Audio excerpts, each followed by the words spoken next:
तो दोस्तों, आज के इस वीडियो में आपका स्वागत है। ये वीडियो जो है आपकी धरातलीय खनन और भूमिगत खनन के ऊपर है।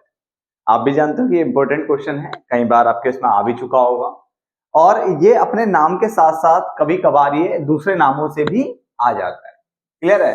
तो ध्यान देंगे इस क्वेश्चन पे कि धरातलीय खनन यानी जिसको हम सरफेस माइनिंग कहते हैं और भूमिगत खनन जिसको हम अंडरग्राउंड माइनिंग कहते हैं, ये होता क्या है। इंग्लिश मीडियम वाले भी अगर देख रहे हैं इस वीडियो को तो उनको भी ये समझ में आ जाएगा और आराम से वो इंग्लिश में इसको बना के लिख सकते हैं।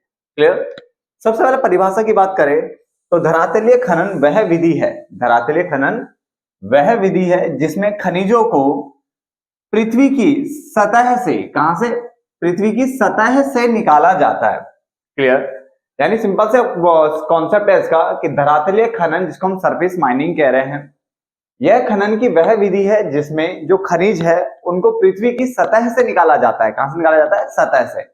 जबकि जो भूमिगत खनन होता है, यह खनन की वह विधि होती है जिसमें खनिजों को पृथ्वी की गहराई में जाकर निकाला जाता है। पृथ्वी के गहराई में जाकर निकाला जाता है। बिल्कुल सिंपल सा पॉइंट है, उसमें गहराई में जाना है, इसमें सतह से निकल जाएंगे। क्लियर है? ज्यादा डीप जाने की जरूरत नहीं पड़ेगी पहले वाले में। अन्य नाम इसको सतही खनन भी कहते हैं, खुला खनन यानी ओपन माइनिंग कह सकते हैं, क्वेरी खनन कह सकते हैं, ये इसके नाम है। इसके अलावा और भी इसके नाम है, बट ये तीन याद रख लेना, सतही, खुला और क्वेरी, ठीक है ना, खनन। जबकि इसको कूपकी खनन, जो कि मोस्ट इंपोर्टेंट है, याद रखना ये वाला पॉइंट, साफ्ट खनन, सुरंग खनन आदि के नामों से भी जाना जाता है। तो दो पॉइंट पे प्लीज ध्यान देना थोड़ा सा। धरातलीय खनन जिसको हमने सरफेस खनन का, ये खनन की वह विधि होती है जिसमें खनिजों को पृथ्वी की सतह से क्या किया जाता है? निकाला जाता है। जबकि भूमिगत खनन में खनिजों को पृथ्वी में, जो पृथ्वी में मतलब गहराई में जाकर, पृथ्वी की गहराई में जाकर के यहाँ पे निकाला जाता है।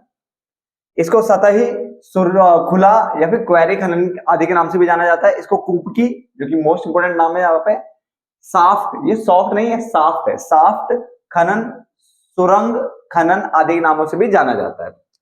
खुदाई की विधि जो होगी यहाँ पे, तो इस खनन में खुले गड्ढे, खदान बनाकर खुदाई की जाती है। यानी खुले गड्ढे, खदान, ये सब बनाकर यहाँ पे खुदाई की जाएगी।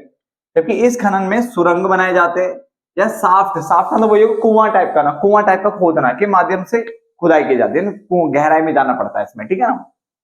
आगे लागत यानी कॉस्ट की अगर हम बात करते हैं तो इसके अंतर्गत खनन करने की जो लागत है वो अपेक्षाकृत कम आती है। भाई आपको तो गड्ढा तो खोदना नहीं है, गड्ढा खोदना नहीं है, सुरंग खोदनी नहीं है ज्यादा डीप टाइप का, ना गहराई में जाके, तो इसका मतलब यहाँ पे जो लागत आएगी, कॉस्ट आएगी, वो कम आएगी। जबकि यहाँ पे खनन करने की जो लागत है अपेक्षाकृत अधिक आती है। इसकी अपेक्षा अगर यहाँ पे बात करें तो यहाँ पे अधिक लागत आएगी, और इसमें अगर हम बात करें तो इसकी अपेक्षा यहाँ पे जो आएगी वो कम लागत आएगी। बात समझ में आ गया? मैं आपके लिए बहुत आसान आसान आसान से पॉइंट्स रखता हूँ ताकि आप इजीली इसको वीडियो के अंदर ही याद कर सको, इजी वे में उसको रिटेन करके मतलब लंबे टाइम तक रख सको और पेपर में जाकर के लिख के आ सको। क्लियर है ना? चलिए देन आगे बात करते हैं तकनीक की। तो इसमें सरल यानी सिंपल सी, इजी में, और कम जटिल यानी जो ज्यादा कॉम्प्लेक्स, ज्यादा दिक्कत वाली ना हो, ठीक है ना, कठिन ना हो, ऐसे तकनीक का उपयोग किया जाता है। जबकि इसमें बेटा जटिल होगी, थोड़ी कॉम्प्लेक्स, थोड़ी डिफिकल्ट टाइप, मतलब थोड़ी ना घिचपिच टाइप की तकनीक यहाँ पे यूज होगी। आधुनिक तकनीक का यहाँ पे यूज किया जाएगा, ठीक है ना। यहां तक थोड़ा समझते हैं ताकि पॉइंट अच्छे से क्लियर हो जाए। बेटा फिर आप भी सुन लेना, ढंग से सुनना, ठीक है ना। ऐसे नहीं वीडियो को आप भगा दो आगे, भगाने से कोई फायदा नहीं है। एक बार सुनो तो अच्छे से सुनो। मैंने कहा ये खनन की वह विधि जिसमें खनिजों को पृथ्वी की कहां से निकाला जा रहा है? सतह से। जबकि ये वो विधि होती है खनन की जिसमें खनिजों को पृथ्वी की गहराई में जाकर के निकाला जाता है। इसको हमने सतही, खुला और क्वेरी खनन बोला। जबकि यहाँ पे कूप की, साफ्ट या सुरंग खनन के नाम से इसको जाना जाता है। खुदाई की विधि की अगर बात करें तो उसमें खुले गड्ढे या खदान बना करके यहाँ पे खुदाई की जाती है। जबकि यहाँ पे सुरंगों और साफ्ट यानी कुएं टाइप के डीप गहराई में जाकर के उसके माध्यम से यहाँ पे क्या जाती है? खुदाई की जाती है। क्लियर?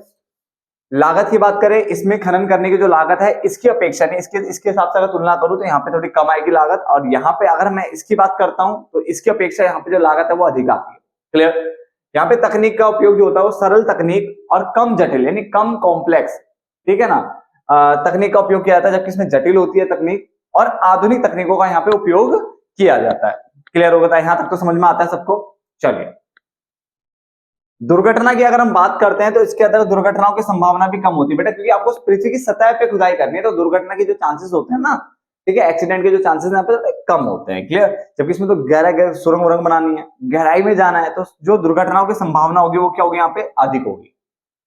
मैं आपके लिए पहले से कंटेंट लिख के रखता हूं ताकि जो वीडियो है ना आपको वो 5-7 या ज्यादा से ज्यादा 10-11 मिनट के अंदर आपको वीडियो मिल जाए।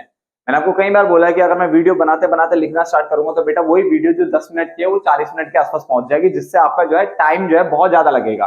तो मैं आपके टाइम को बचाने के लिए पहले से कंटेंट तैयार रखता हूं और इतना बढ़िया कंटेंट आपके लिए रखता हूं कि आप उसको पढ़ोगे ना तो आपको आसानी से वैसे याद हो जाएगा। क्लियर है? तो प्लीज ध्यान से सुनिए।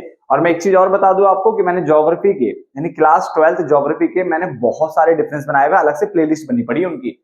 अगर आपने वो डिफरेंस भी पढ़ लिया ना तो आपके आधे से ज्यादा नंबर तो ऐसे आ जाएंगे, क्योंकि डिफरेंस के अंदर ही सारा कंटेंट हो जाता है ना। अब देखो, कोई धरातल खनन बोलेगा तो वो भी कंप्लीट हो गया, कोई बोलेगा भूमिगत खनन बताओ तो वो भी कंप्लीट हो गया, डिफरेंस बोलेगा तो भी कंप्लीट हो गया। मैंने कहा था ना, एक कोर्स एक तरीका और 3 तरह से आप क्या इसमें जीत हासिल करते हो, है ना। यानी हमने डिफरेंस लिखा, इससे हमने शॉर्ट नोट बोलेगा तो भी लिख लेंगे, इसके ऊपर बोलेगा इसके ऊपर लिख देंगे, डिफरेंस बोलेगा डिफरेंस लिख देंगे, तो हम 3-3 बेनिफिट उठा रहे हैं। तो मैंने काफी सारे डिफरेंसेस बनाए हुए हैं, आप प्लीज उनको जाके देखिए, जिससे कि आपका क्या काफी सारा कंटेंट ऐसे ही कंप्लीट हो जाएगा। चाहे वो बस्तियों के ऊपर हो, चाहे वो खनिजों के ऊपर, चाहे किसी के ऊपर भी हो, परिवहन हो, जो मर्जी हो, ठीक है ना। चलिए, समय की अगर हम बात करें तो इस खनन में समय भी क्या लगता है, कम लगता है, क्योंकि ऊपर ऊपर है ना, ज्यादा डीप में जाना नहीं है, तो जो समय लगेगा, टाइम लगेगा, कम लगेगा। इसमें समय क्या लगेगा, अधिक लगेगा। क्लियर हो गया? और लास्ट पॉइंट की हम बात कर लेते हैं, उसका ये डिफरेंस भी आपका खत्म हो जाएगा। देखो कितने पॉइंट हुए, 1 2 3 4 5 6 7 और ये 8 पॉइंट दिए मैंने, 6 पॉइंट आराम से याद रख लेना। ठीक है, फिर भी पढ़ लो सारे पॉइंट। क्या है, श्रमिकों की संख्या की अगर हम बात करें तो धरातलीय खनन के अंतर्गत कम संख्या में श्रमिकों की आवश्यकता होती है, यानी यहाँ पे जो लेबर की जरूरत पड़ रही है आपको, वो कम संख्या में होती है। ठीक है ना। तो इसने बोला धरातलीय खनन के अंतर्गत आपको कम संख्या में श्रमिकों की क्या होती है, आवश्यकता होती है। ये बात समझ में आ गया। जबकि अगर हम भूमिगत खनन के अंदर जाते हैं तो उसमें अधिक संख्या में, और वो भी कैसे, कुशल श्रमिकों की आवश्यकता होती है। तो इसमें कम संख्या में आपको श्रमिकों की आवश्यकता होती है, इसमें अधिक संख्या में वो भी कुशल, बढ़िया बढ़िया चाहिए भाई, ठीक है, स्किल्ड बंदे चाहिए। तो कुशल जो है श्रमिकों की यहाँ पे आवश्यकता होती है। क्लियर है ना। तो देखो मैंने आपके लिए डिफरेंस भी खत्म कर दिया। और पेपरों से पहले बेटा अगर कोई डिफरेंस अगर मैंने नहीं बनाया, अगर आपको लगता है तो अगर मुझे आप बता दोगे उस टॉपिक के बारे में कि आप प्लीज भैया इसके बारे में भी बना दीजिए जो भी है, तो मैं बना दूंगा। फटाफट से देख लीजिए, आप फटाफट से प्लेलिस्ट कंप्लीट करिए, और कोई दिक्कत हो तो मुझे बताइए। ठीक है ना। मिलते हैं फिर नेक्स्ट वीडियो में, तब तक के लिए धन्यवाद।